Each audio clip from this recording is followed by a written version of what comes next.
Hi friends, எல்லோருக்கும் வணக்கம். இன்றைக்கி நம்ம கொலக்கட்டை ரெசிபி பண்ண போகிறோம். ரொம்ப ஈஸியாக சிம்பிளாக பண்ணலாம்.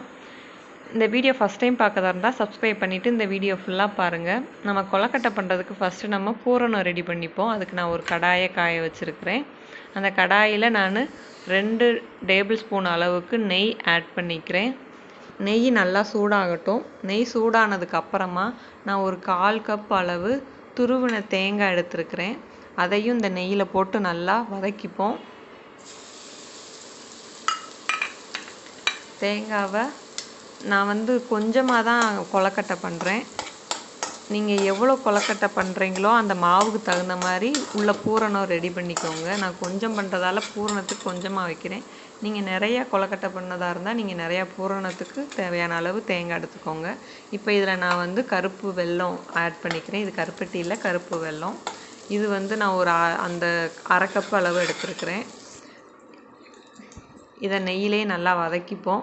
இதில் நான் 2 ஏலக்காவை மிக்ஸி ஜாரில் அரைச்சி போட்டிருக்கிறேன். அதையும் இதில் நல்லா ஆட் பண்ணி வதக்கிக்கோங்க.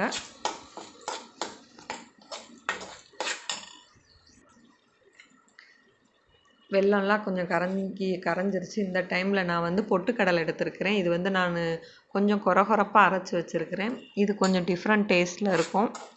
இதவும் அந்த வெல்லத்தோடு சேர்த்து நல்லா வதக்கிக்கோங்க பூரணத்துக்கு.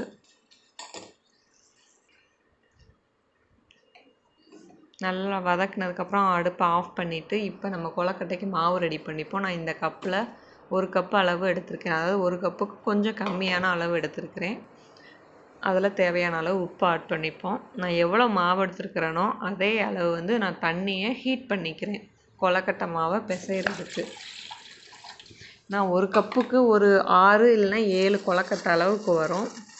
நீங்கள் எவ்வளோ பண்ணுறீங்களோ அந்த அளவுக்கு மாவும் அதுக்கு தகுந்த மாதிரி தேங்காய் வெல்லம்லாம் ஆட் பண்ணிக்கோங்க. இப்போ இந்த தண்ணி நல்லா கொதிச்சிருச்சு. இந்த மாவில் கொஞ்சம் கொஞ்சமாக ஆட் பண்ணிப்போம்.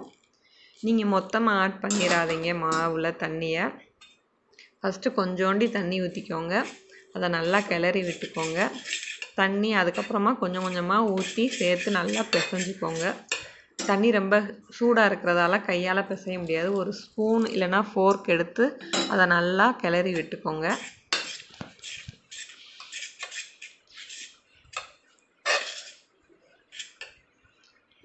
இப்போ மாவு நல்லா பிசைஞ்சாச்சு. இதை ஒரு சூடு ஆறுற அளவுக்கு நம்ம மூடி வச்சுப்போம். சூடு ஆறுனதுக்கப்புறமா நம்ம கொலக்கட்டை பிடிப்போம். ஹீட்டோடு பண்ண முடியாது, அதனால தான். இப்போ கொலக்கட்டை பண்ணுவோம். அதுக்கு நான் ஒரு உருண்டை மாதிரி எடுத்துட்டு அதை சப்பாத்தி மாவு மாதிரி கையாலேயே இப்படி பண்ணுறேன். பெருவரலால் உள்ளே அமுக்கி இந்த மாதிரி பண்ணிக்கிறேன்.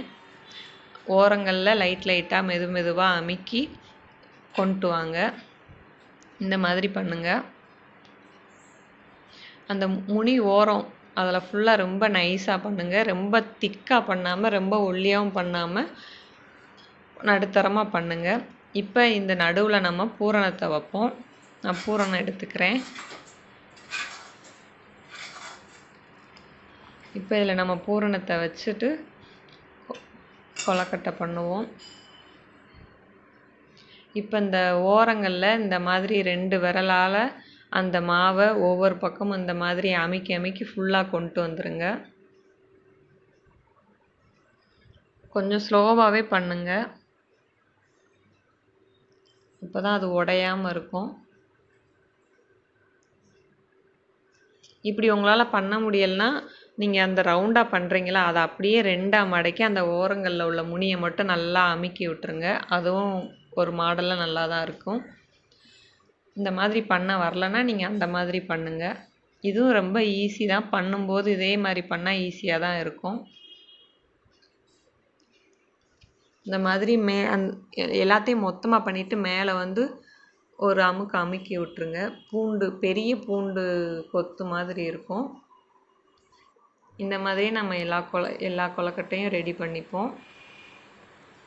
இப்போ இந்த கொலக்கட்டையை நம்ம இட்லி கொப்பரையில் வச்சு அவிக்க போகிறோம். நான் பண்ண மாவில் இவ்வளோ கொலக்கட்டை தான் வந்துச்சு. நான் கொஞ்சமாக தான் பண்ணேன், அதுக்காக தான். நீங்கள் எவ்வளோ தேவையோ நீங்கள் அவ்வளோ மாவு எடுத்துக்கோங்க. அதுக்கு தகுந்த மாதிரி வெல்லம் போட்டுக்கோங்க. தேங்காயும் கொஞ்சம் அதிகமாக்கிக்கோங்க.